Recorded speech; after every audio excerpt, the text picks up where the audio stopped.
말씀을 사랑하는 강도사 강도사입니다. 2021년 7월 5일 월요일 강도사와 함께하는 3분 묵상 시작하도록 하겠습니다. 오늘의 본문은 야고보서 2장 14절에서 26절까지의 말씀입니다. 한 주의 일상이 시작되는 월요일입니다. 오늘 하루도 힘차게 말씀과 동행하길 소망합니다. 오늘의 본문의 묵상 도입 보도록 하겠습니다. 2장 1절부터 13절과 연결해 말씀 순종과 의로움에 대한 설명이 이어집니다.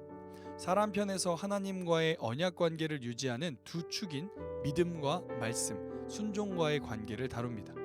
세 부분으로 내용을 구분할 수 있는데요. 첫째는 14절에서 17절입니다. 행함 없는 믿음은 무익하고 죽은 것이라고 말합니다. 둘째는 18절에서 19절로 앞부분에 대한 부연 설명입니다. 잘못된 믿음의 형태들을 예로 들고요. 셋째는 20절에서 26절입니다. 행함이 수반된 참 믿음을 구약 인물들의 예를 들어 설명하고 있습니다. 다음은 오늘 본문의 개요를 보도록 하겠습니다. 오늘 본문 총 세 단락으로 나눠집니다. 14절, 17절 행함 없는 믿음은 무익하고 죽은 것이다. 18절에서 19절 부연 첫 번째 잘못된 믿음의 모습들.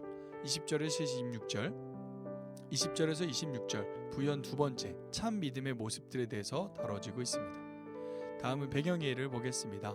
믿음과 행위의 관계에는 신학의 오랜 주제입니다.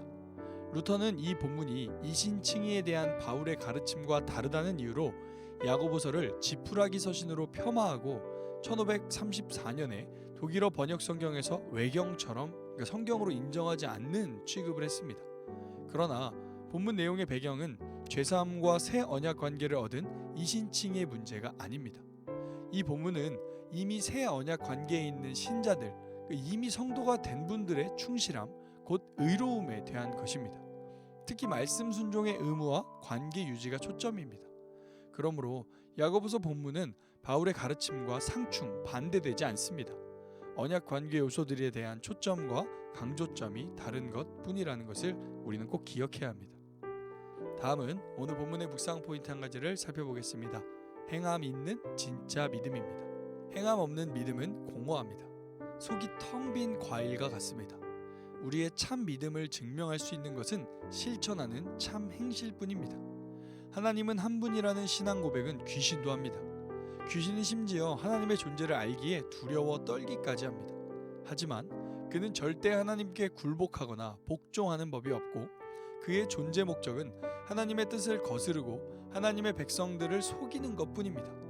이처럼 행함이 없는 믿음은 도리어 하나님의 일을 방해하는 헛된 믿음일 뿐입니다. 사랑하는 여러분, 질문하겠습니다. 우리의 믿음은 행함이 있는 진짜 믿음입니까?